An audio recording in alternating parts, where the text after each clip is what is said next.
Welcome back to the Heal with God podcast. Each week we explore a new theme for healing. I'm your host, Heather O'Brien, and today we're going to be talking about guilt, people pleasing, and learning to discern God's voice so that you can actually create a life that you love. Let's be real, you've been trying to be the good girl, say yes when you want to say no, and you carry all the guilt like it's holy. But what if the guilt isn't from God? What if the voice in your head isn't His at all? Today, we're joined by my guest, Stephanie May Wilson, the author of Create a Life You Love. And she is bringing so much freedom and clarity. She calls out the cultural pressures that whisper, you should, and while reminding us that God's voice never manipulates or condemns, it frees. So you're going to learn how to pivot, how to reflect honesty, and how to finally release the rules that never come from heaven. So let me ask you, what if peace means disappointing people? And what if discernment begins with a deep breath and a question? What do I want, God? Hey, warrior, welcome to Heal with God. This is a podcast for Christians who love Jesus, but feel emotionally wrecked, spiritually stuck, and wondering if God hit the mute button on their life. I'm Heather O'Brien, a licensed minister, prayer partner, and a woman who's cried in her Bible more than once. I created the free 7-day mental makeover challenge to help you hear God's voice and finally move forward. You'll find it linked below in the show notes. Otherwise, let's dive in because healing with God is possible for you too. All right, honey, here's the tea. If you're stuck in your head thinking healing has to be hard, I need you to hear me. It doesn't. The Heal with God signature program gives you everything that you need to take the next step. Short videos because you're not trying to watch a seminary lecture, printable healing prompts, and daily text coaching to help keep you moving when you want to give up. And yes, it's just $23 a month. That's less than a Target run, and you still save up for the one-on-one prophetic healing sessions with me when you're ready to go deeper. Now, let's get back to the message because you and Jesus, you have more ground to cover. I'm so excited to share with you today my new friend, Stephanie Wilson. Hey, Stephanie. Hi, thank you so much for having me. I'm so glad to be here. Yeah. So Stephanie is a new friend. She has this book, Create a Life You Love. Yep. And I'm so obsessed with it. There's this one phrase that was really standing out to me about the everything era. And I'm like, oh, this sounds a little bit like people pleasing, guilt trips, and things. Is that what you meant when you use the word everything era? Yeah. So the everything era is this season of life that I have identified that really doesn't have a name. And the time period is like 25-ish to 35-ish, generally, plus or minus. But the thing that's so interesting about that era is that that's when the majority, for the majority of women, that's when the majority of our biggest life decisions are made. That's when we decide, for the majority of women, who do I want to spend my life with? And like, are we going to get married? Are we going to do this thing? That's when some giant moves are made to different cities. That's a lot of times when people buy houses and like plant roots. That's when people are really making big decisions and taking off in their careers. And that's like a really peak time when we need to decide, do we want to have kids or not? Is parenting or parenthood a journey that I'm going to walk towards? And not only are we making these big decisions during these years, but they all happen and kind of crescendo all at the same time. Mm. I had a friend who called it the cosmic double booking of this season of our life. And like, if that isn't the truth, like, couldn't they happen one right after another? Like, couldn't you I have love your like that. mom decade and then your career decade and then your like friends decade, like just separate them out. But they really crescendo all at the same time, leaving us putting together this wild Tetris puzzle of our lives and trying to figure out how it all fits together. And so, really, so the trickiest thing about all of that, as if that weren't enough, is that we're doing this all in front of an audience. Mm. And as women, we know no matter who you are or where you come from or who your parents are or what zip code you live in, you are living under a set of expectations of what it means to be a good woman. And Mm. those are different depending on those things, but there's a code, there's a rule book that we are supposed to follow. And, a lot of times it's what our mom did, or it's we want to do what our mom didn't do. But we all are kind of trying to make these decisions with this set of rules whispering in our ear or shouting in our ear. And then we have this whole audience of people telling us what we should be doing and that we're doing it wrong and we need to be doing it differently. And I mean, women for all of time have had so many people with this men primarily, with their hands in our lives, Yeah. saying, this is what a woman should be. This is what a woman should do. And again, that's changed throughout the years, but like we are doing all of this, making these massive life decisions that are oftentimes generationally significant in front of an audience that is incredibly loud and incredibly opinionated. And so my heart in this book and giving a name to the everything era is to go, hey, you're not making this up. You're not alone. Like this is actually happening and actually a thing. Let's talk about this so that you know you're not alone. And then here are some tools to start quieting some of the outside voices so that you can actually figure out what kind of life you want to live.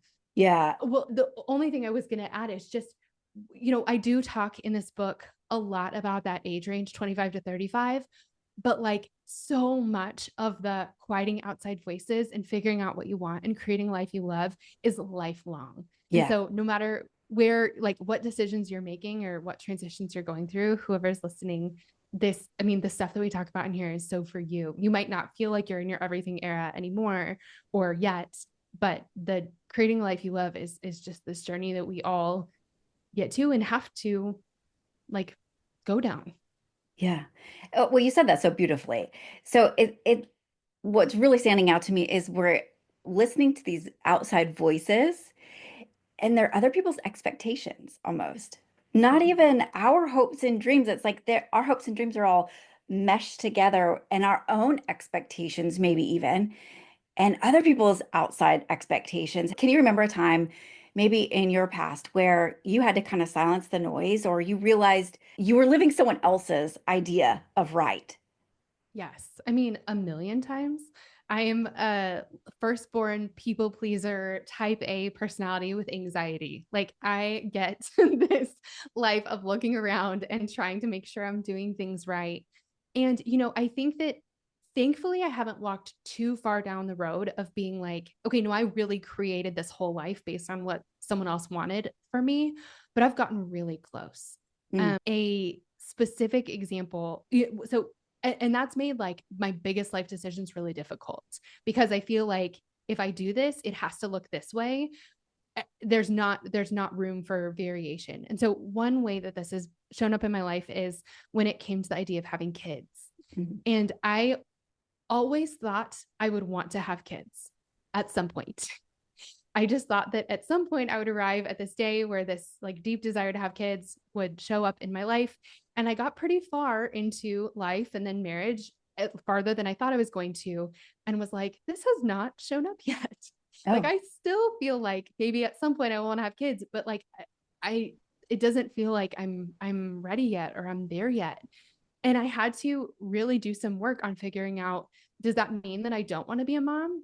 I need to make a decision about this because one of the things we talk about in the book is that if you don't make decisions, life and time makes them for you. yeah. And that's specifically true when it comes to having kids. Like if I hemmed and hawed about that decision for, another 10 years, like I would have lost my chance. So I had to get really clear on like what do I want and why do I want it or why do I not want it? And it turned out that a lot of the things that were holding me back from being able to even want to be a mom were these ideas of how it was going to have to be. I had lots of people tell me that we better travel now because once you have Mhm. kids, you won't be able to. Yeah, And I've I heard mean, that refrain, it's like, is that on t-shirts? Like, why? So many people say that. And for that. me, travel has always been a really important part of like who I am. Like I would forsake almost everything in my life, like in front of my passport. It like truly, I'm not a Wow. shopper. I'm not Yeah, a concert person. Like there's so many things that I'm like, I would not do that right. so that I could travel. And so So, this idea that like if you have kids, you're shutting that part of your life off was so paralyzing to me. And I had to like eventually, and again, what we talk about in the book is I had a friend tell me, you get to decide. mm, And that phrase I just had never considered before. It had never occurred to me that like what we're talking about here isn't black or white or right or wrong, that it could be somewhere in between. oh, I And love that. and so that's like it was that gave me the permission and the freedom to make this look like me. And so I don't know if you know this, but Yeah. I'm an American. I've lived my whole life in the US, but almost a year ago, we moved our little family to Spain for a Yeah. season. And so like my kids are in Spanish school right now. Like we are proof that kids can travel. Yeah. And I just needed that to be Yeah. able to like figure out what actually I wanted instead of what expectations I thought were waiting for me if I made this decision. So would you say that it was kind of like this guilt trip from others with the t-shirt logo saying you can't travel when you have kids? Like I feel like sometimes people make guilt this holy thing, but what if guilt is really just fear wearing a church dress? That's good. That's good. I It, don't think that, especially in faith communities, we have this idea that there's a right and a wrong. Sometimes, yes, but I feel like on the very fringes of the options. yeah. Like, I feel like you can get pretty far before you get into right and wrong. So much of life is lived in the middle. And I think that depending on your faith community, people have this idea of what exactly right looks like, what a good mom looks like or a good Yeah, yeah. woman looks like. But it's so much of that is a matter of personality and culture and preference. Yeah. My husband has this phrase that he says a lot. He says, "Don't moralize your preferences." That's it. And That's what I yeah, was just sitting here thinking, that we're yes, turning this into a moral issue when it's mm-hmm, not. It's mm-hmm, actually a preference. yeah, And we really have to, I love that your friend spoke that wisdom into you, that what you can do what you want. Like, what do you want in all of right, this? And so you wanted to yeah. go to Spain. Tell us just a little bit about that. You like drop that nugget. I'm like, tell me more. What made you want, okay, you love traveling, but you're not traveling, you're living in a different Mm-hmm, country. So yeah. help us understand, like, how did you, I bet there was a lot of noises of other voices telling you you're crazy. This is going to be so hard. Mm-hmm. How did you fight that people pleasing?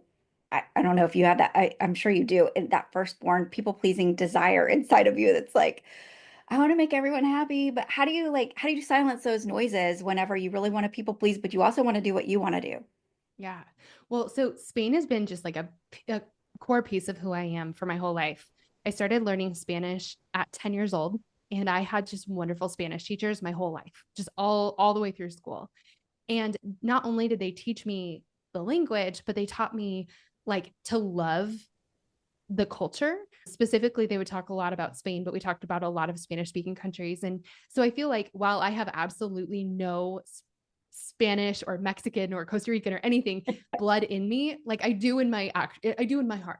Yes, yeah. And Well, so for those who can't see you right now, I'm looking at you. You're very white skinned, very pale, very blonde pale. hair, Uh-huh. probably blue eyes, I think. Yes. I Yeah. don't fit Okay. in many places. So but I do like it's like that's in my heart. I was exposed to so many pieces of Spanish, specifically Spanish culture so early that it just feels so homey to me. Mm. I had the opportunity to study abroad in college in Spain, and I loved it so much that I just said I have to come back and I really want to come back with my family. And Aw. I was so grateful for the opportunity to learn Spanish so young. And I actually wished I could have learned more of it younger, that I always said, if I have kids ever, I want them Aw. to learn Spanish. And so this was just this thing that I would talk about and I really wanted to do. But when it actually came time to make the decision, it was sort of an unconventional parenting choice. Yes, We for sure.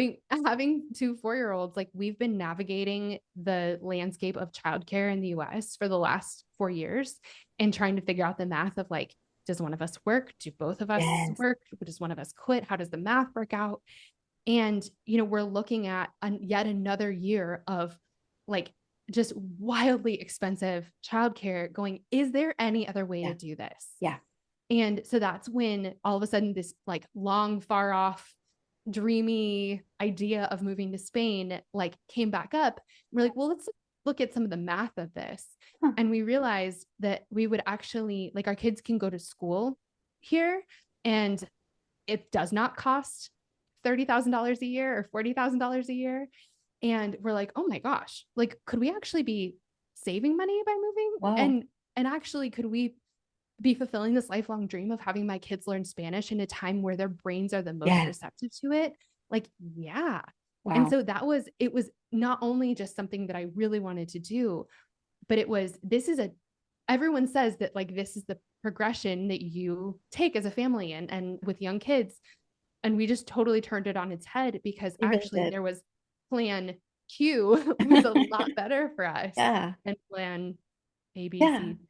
So, okay, was it difficult to silence the noise of other voices, or did you have so many people in your inner circle that already knew your heart's desires and they were just for you all the way? We haven't had too many naysayers because I think that my myself and my husband, like this was not off brand for us to do something like Okay. this. People were like, well, of course you would do this. So Made we had sense a lot for of your that. People, personality. yeah, we had a lot of people who knew our hearts. But one of the hardest things was telling the grandparents, telling both my parents and Carl's parents, not because we were leaving, because again, they would expect that from us, but because this time we were taking their grandkids. Yeah. Yeah, that's Um, hard. and so it's not that we necessarily had naysayers. We, again, have really supportive Yeah. people. We didn't have anyone say, like, this is a really bad idea. But we did have, like, I mean, we had sad people, I and gotcha. we still do. And so there's That, absolutely guilt in that. yeah, for sure. There definitely is. So that's kind of like, how do you, I, I kind of want to bring this back to like, did you discern the voice of the Lord that this was not just like a good heart desire, but maybe his heart's desire for you to go do this thing? Like, was there a marrying of the two? Like, this is actually your steps are ordered of the Lord and you are supposed to do this. Did you have that kind of, was that part of your thought process at all?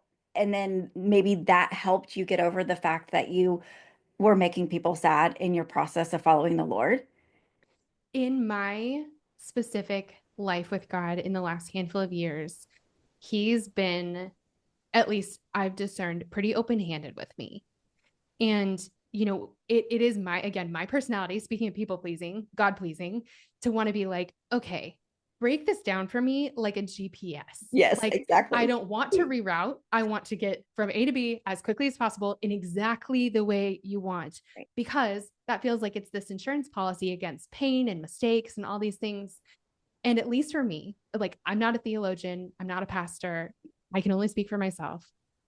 I don't feel like God works like that.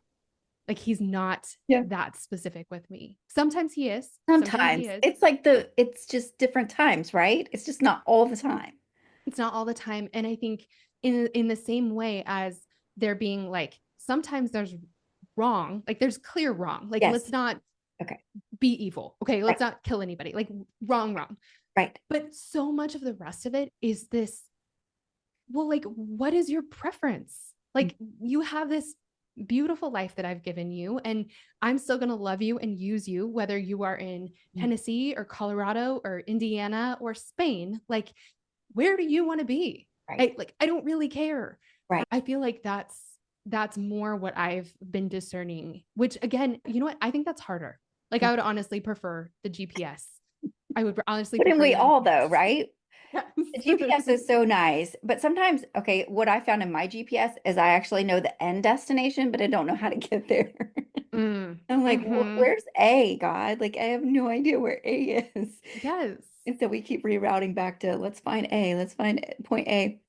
Yeah. Well, so I love how you put that. It's all about like maybe you just have to listen to your preferences and not the guilt that really I feel like it screams pretty loud for me, the guilt and the people pleasing. And I really get down to the point of discerning, is this guilt or is this God?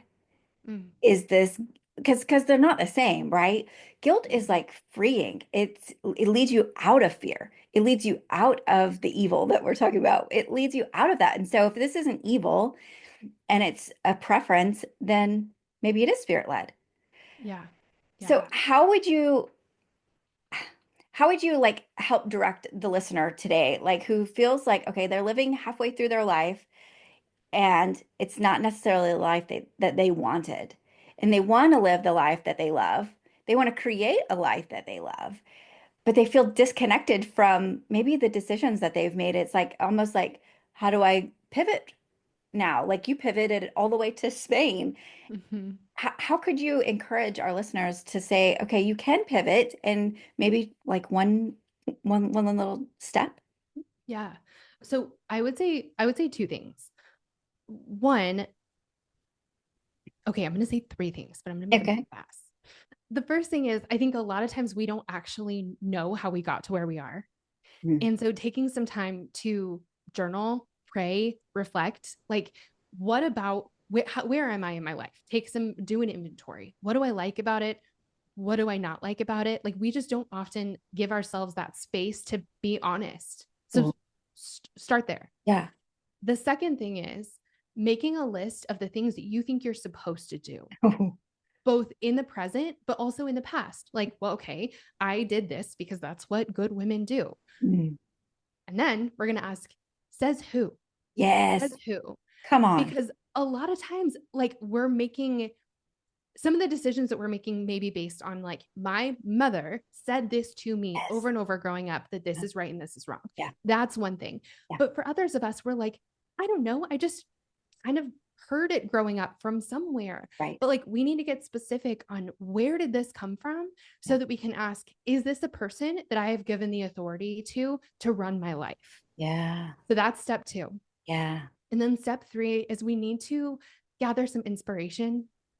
And I think a lot of times the reason, like, it feels so, I'm hoping that most of your listeners have seen this movie, but Runaway Bride with Julia Yeah. Roberts, Yes. and how she changes her egg preference for breakfast to go Yes. along with the guy that she's currently Right. engaged to. And then at the very end, Richard Gere, who ends up being the actual one, puts a whole table full of eggs in front of her that are all different kinds. Mhm. And she gets to try them all and go, okay, what do I actually like? Yes. Yeah. And I think so many of us are sitting here eating scrambled eggs because that's what we've been told we should like. And it's really hard to imagine something else if we don't have the option in front of Right. us. And so something that I've started doing in the last, handful of years is looking at other people's lives, not from a comparison point of view, Uh-huh. but just like, let me get some other options on the multiple Uh, choice test. yes. Like, what could, like, let's get as wild as possible. What could this look like? Yes. Not because you're going to copy that, but just to, one, break open your idea of Yes. what this is supposed to look like, and then give you a few more, like, I'm mixing 1,000 metaphors, but like putting a couple more colors of crayons in your box Yeah. so that you can color something that actually fits you instead of just the black or white that you've been living with for so I long. love this so much. Like as you're talking, I'm remembering my actual life. When I went through an identity crisis, that's what I call it. Mm-hmm. I was in the everything era. I was in my 20s, maybe 30s, late 20s, right? So you have the time frame just right. And I remember thinking, okay, I live in South and my husband likes unsweet tea. I Okay. don't. Okay. I also don't like sugar tea because it makes me feel bad. Okay. Mm-hmm. I mean, I like the taste, but it just makes me feel bad. So I don't have a preference for it, but I like sweetened tea with the other kind of sweeteners. Okay. And I say all that to say every day he wanted me to boil these tea bags and make unsweetened tea. And I just got to this point, I was in my identity crisis. This is so ridiculous how this is like a pivotal moment in my life of I said, I don't want to make tea every day of my life. I don't know why it was such a big deal, but I'm like, I don't want tea, but yet I'm making it for him and I'm not even making myself another option. Mm-hmm. Like I wasn't making my own, like you said, I didn't have the tray of different kinds of eggs in front of me until I remember like I was literally walking outside taking the trash out, having this thought. That's how pivotal of a moment it was. I'm like, I don't want to make tea every day, but also I don't even know what I would want. And I had to have that thought of like, Heather, what do you want to drink? And I Yeah. know that sounds so minimal, but that Mm-hmm. was real life. Like I never Mm-hmm. had considered what I want because, and it's not because he was so mean or anything like that. It was just like his opinion was really loud and I had zero opinion. Yes. Well, and the That's thing that's so crazy is, like, and this may not have been the case with the tea, because he may really have been like, no, it means so much to me that you make me it. tea every day. But sometimes we're doing things that we really, really don't want to do to make someone else happy. Like, what if he was like, you know what? I don't really like tea either. Or Uh-huh. like, you know what? I actually like tea that you get from the grocery store out of the carton Uh-huh. instead. Like, or I like it, but it doesn't mean that much to me to make you miserable. Like, sometimes we rearrange our whole lives to make someone happy, and they actually didn't care that much to begin with. Right, right. And surely, like I remember him saying, like, I'm never doing anything ever to make you mad, to be mean to you. but it was all in my head, right? We get so in our head of this people pleasing mentality that it's like, I'm going to serve. And that's where it go back to like, it's almost like it's godly to like lay Mhm. down our desires and not have our own hopes and dreams. Well, this has been really eye-opening. I'm so like I can't even believe that memory came back up. I'm like, okay, yeah. I was in the everything era and I totally was people pleasing and not having an opinion. Ultimately, it comes down to that. Like I didn't even know I had a preference. I didn't know I had an opinion. I didn't know what it was. If you asked me, I'd be like, I don't know.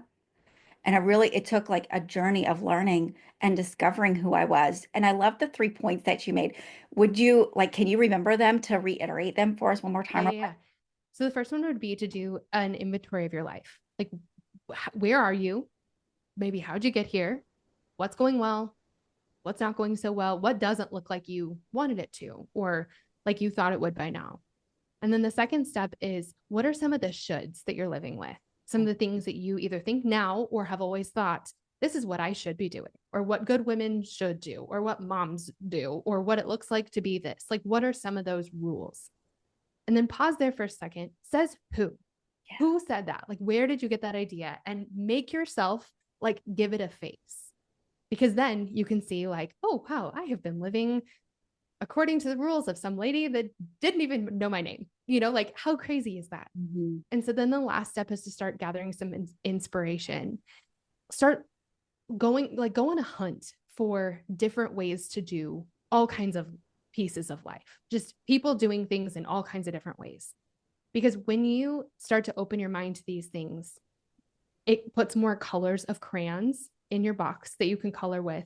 And then it also shows you, like, no, really, these are just preferences. Yeah. Like, there's really not one way to build a beautiful life. You can do this in a bunch of different ways. And it Oh, gives you some colors to start to experiment with. yes. I love this so much. Thank you so much, Stephanie. Well, we just have to stop baptizing guilt as discernment and this Mhm. people-pleasing thing as God's voice. God's voice doesn't shame, it doesn't convict, it doesn't control, it doesn't manipulate. If he does convict us, it's actually freeing. It's to free us, and it does not condemn us, especially does not condemn us to paralyze us. And so if you're living under the pressure to perform, to be the good girl, I know that was me, hands raised, or to keep everyone happy, he's not in that. God, that's not God.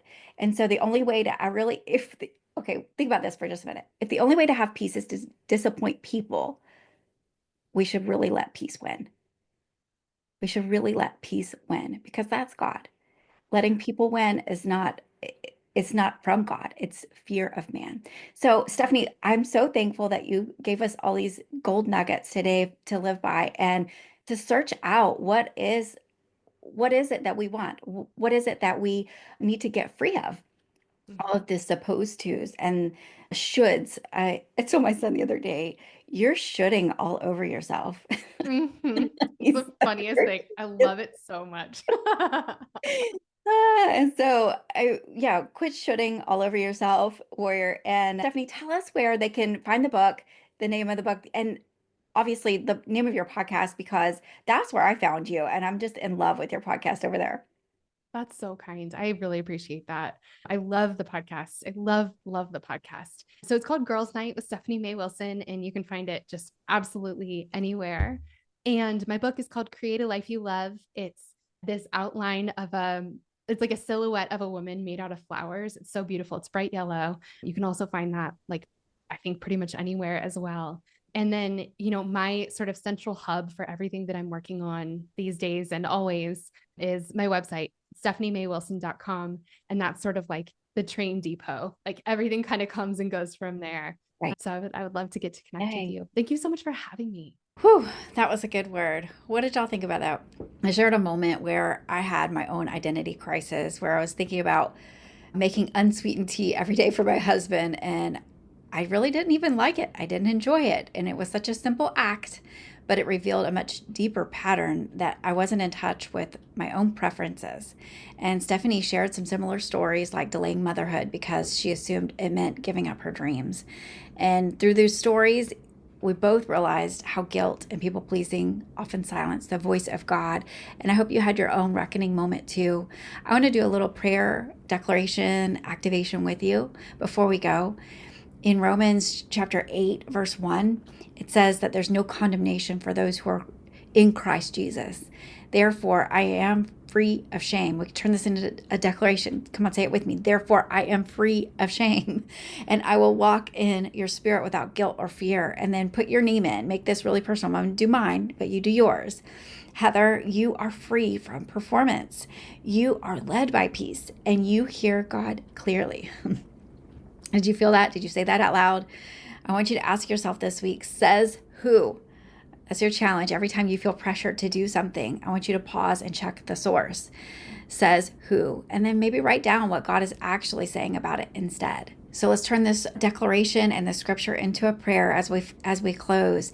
I want you to say something like, God, please teach me to recognize your voice above guilt, above the fear or the pressure to perform. And then just keep declaring it. Declare that I am not led by guilt. I'm led by the Spirit of God. All right, warrior, I'm praying that blessings and favor will chase you down. Phew, that was a whole word, huh? Thanks for hanging out with me on the Heal with God podcast. I'm so honored to be in this Healing with Jesus season with you. If something tugged at your heart today, go grab this free 7-day mental makeover challenge at heatherobrien.net/insider. It's packed with tools to help you stop spiraling, start healing with God, and breathe a little easier. And hey, here's a quick reminder. I'm a licensed minister and not a therapist. What you get here is spiritual encouragement, not medical advice. Still, prayer is my specialty. I'll see you back here next Monday, warrior. And until then, keep listening because God is still speaking. And honey, he's got something to say to you.